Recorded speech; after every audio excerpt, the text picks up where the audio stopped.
Bienvenue sur cette nouvelle vidéo qui promet d'être explosive. Aujourd'hui, nous plongeons au cœur d'un débat historique, Papassi vs PDCR-HDP, un affrontement politique qui fait déjà vibrer et trembler toute la Côte d'Ivoire. Entre stratégie, alliance et vision pour l'avenir du pays, chaque mot prononcé dans ce duel compte et peut changer la donne. Restez connectés, car nous allons analyser ensemble les enjeux, décrypter les discours et révéler ce que cache réellement cette bataille politique. Installez-vous confortablement, abonnez-vous et préparons-nous à vivre un débat sans précédent.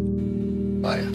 Chez nous, on dit la constitution dit, c'est bien beau, mais on a l'impression que c'est une application de la loi à géométrie variable. Voilà. Ce même code, ou c'est cette même constitution dont on parle, prévoit aussi une révision annuelle. C'est écrit. Mais quand c'est pour la révision, on trouve un narratif juridique pour venir détourner. Mais quand c'est pour les législatives, les dates sont données, hein, c'est vérifiable. Mais quand la justice semble être appliquée selon les intérêts d'un groupe, c'est ce qui inquiète. Le 16 avril, M.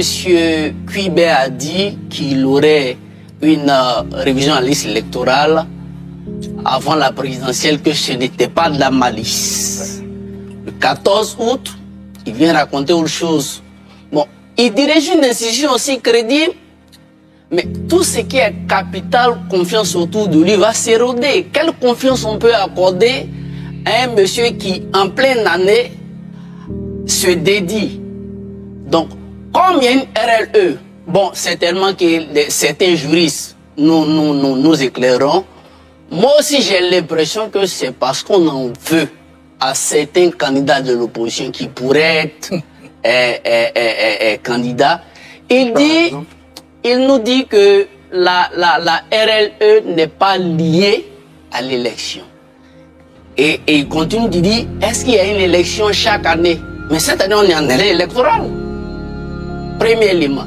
Il poursuit pour dire, pendant sa conférence, sa déclaration, il nous dit, le but où la RLE, c'est pour tenir compte des mutations qui ont lieu au sein du corps électoral. Il cite les nouveaux majeurs, il cite les nouveaux inscrits, il cite ceux qui sont déchus de leurs droits, il cite ceux qui sont décédés. Mais l'article qu'il cite, je pense que c'est l'article 6, plus haut, l'article 6 dit, comment vous appelez ça? La liste électorale est un document administratif sur lequel sont inscrits tous les électeurs. Voilà. Et l'article 5 dit, on est électeur et la qualité d'électeur est constatée quand on est inscrit sur la liste électorale. Quand on est sur la liste électorale, c'est pour aller voter, c'est pas pour aller regarder un match de football. Donc, vouloir dissocier à tout prix, ça remet en cause sa crédibilité, ça remet en cause l'institution qui dirige. Et nous sommes en année électorale. Les années électorales, généralement, sont des années qui sont des vecteurs d'incertitude et de chaos. C'est pas exagéré de le dire. Ce genre de comportement-là n'est pas fait pour rassurer les acteurs politiques, ce n'est pas fait pour conforter le crédit de l'institution qu'ils dirigent. C'est ce que je peux dire pour le moment. Très bien, merci beaucoup. Landry Couillon. Merci bien, Ali. Alors, je vais faire l'économie du calendrier constitutionnel afférent à l'organisation du travail parlementaire, notamment l'article 94 si brillamment cité par M. Banga, professeur Banga. Aujourd'hui, vous voyez, il y a deux écoles, deux positions. Il y a ceux qui évoquent la nécessité de l'observance du calendrier constitutionnel parce que c'est la Constitution. Et il y a d'autres qui se prévalent du code électoral, loi organique, qui donne la possibilité d'organiser la révision de la liste électorale annuellement. Le président de la CEI qu'il propose, la démarche, elle est inscrite dans la loi ivoirienne parce que ce n'est pas lui qui fixe. Il propose au gouvernement ivoirien, lequel décide de l'opportunité d'aller dans son sens ou pas. Donc c'est une proposition. On ne peut donc pas, à date, l'accuser de quoi que ce soit. On ne peut pas. C'est une proposition et elle peut emporter l'avis favorable ou non favorable du gouvernement ivoirien. Il justifie cette proposition, ne serait-ce que par le regard porté sur l'échelle des normes. Entre la nécessité d'obéir à la Constitution que nous chérissons tant et dont nous voulons tant l'application, parce que la loi suprême, et de pouvoir appliquer une loi qui lui est inférieure, qu'est-ce que l'on fait? En droit, il y a un adage qui dit la nécessité fait droit, ou nécessité fait droit. Si donc, par rapport au contexte actuel, notamment l'application des dispositions constitutionnelles supérieures à celles de la loi du code électoral, l'on ne peut pas organiser la révision de la liste électorale. Il s'entend qu'en plus de la nécessité, il y a un ordre juridique qui permet au président de la CEI de formuler cette proposition. Mais à charge pour le gouvernement d'apprécier si cette proposition-là est pertinente ou pas. Donc pour l'heure, il nous faut tout simplement regarder les choses telles qu'elles se présentent à nous et puis attendre la réponse du gouvernement avant de pouvoir trancher ou qualifier les actes des uns et des autres comme étant de bonne ou de mauvaise foi. Ce qui importe aujourd'hui, c'est de pouvoir se dire que, en fait, dans ce pays, l'on est beaucoup plus regardant sur l'application des lois. J'espère que ce n'est pas que lié à l'élection ou à la possibilité pour quelqu'un d'aller et de devenir président de la République. J'espère qu'au-delà de la question électorale, on soit beaucoup plus regardant sur l'application de la loi dans son entièreté. D'accord. Parce qu'il n'y a pas que ça, et il est heureux que nous puissions donc ensemble observer ce qui va pouvoir être décidé par le gouvernement ivoirien. Mais pour l'heure, en plus de la nécessité, il y a un ordre juridique qui permet au président de la CEI d'agir dans ce sens-là. Très bien. Professeur Nogbou? Je voudrais d'abord observer, pas sur le principe de ce que ces élections aient lieu, qu'il y ait les législatives maintenant ou pas.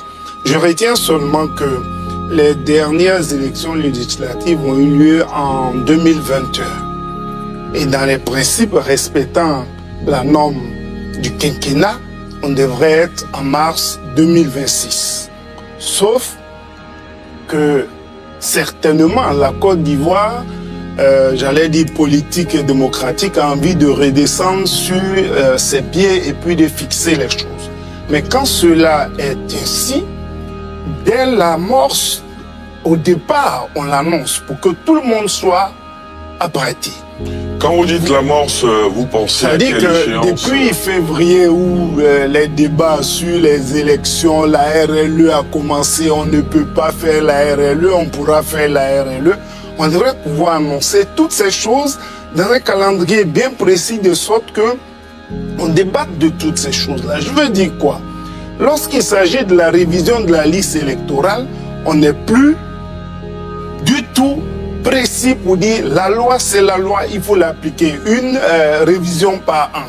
Mais lorsqu'il s'agit des élections, là maintenant on dit il faut le faire maintenant. Je n'ai pas dit qu'il ne faut pas le faire, mais mon principe à moi, c'est qu'il faut qu'on applique la loi dans sa rigueur et dans son entièreté. Et je suis heureux qu'on veuille appliquer la loi, mais on ne l'applique pas. Il ne faudrait pas qu'on l'applique, j'allais dire, à demi-mesure. Il faut que ce soit fait entièrement. J'ai écouté le narratif du président de la CEI. J'ai entendu, comme tout le monde, j'ai vu ce qui a été dit. Sauf que je me dis, si tant est qu'on peut appliquer la loi en ce moment, il faut l'appliquer de façon totale et pour toutes les choses, il faut les respecter. Comme le disait un jour quelqu'un ici, mais on ne peut pas condamner des gens et puis ils vont être assis à la maison. Il faut qu'ils aillent aussi en prison. Il faut que toutes ces choses soient faites pour qu'on puisse respecter la norme, mais on n'applique pas une loi parce qu'on a envie de l'appliquer. Et de deux, je voulais poser une question. J'ai l'impression que M. Cuibert court à quelque chose. C'est-à-dire je constate que il avait son mandat, normalement, devrait prendre fin. J'ai la date. dans le mois de septembre. Dans le mois de septembre.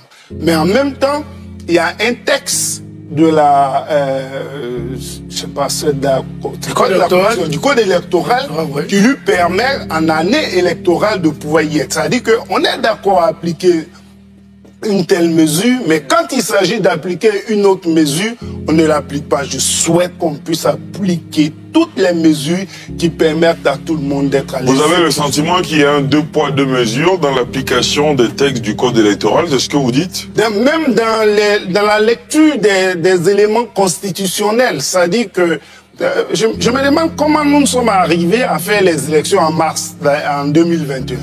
C'est vrai qu'on me dira, il y a eu les événements du boycott et tout ça, mais je dis, il faut qu'on applique toutes les choses et je suis heureux qu'on veuille appliquer la loi. Absolument. Mais appliquons la loi de façon intégrale et bien et pour tout le monde. Très bien. Guillaume?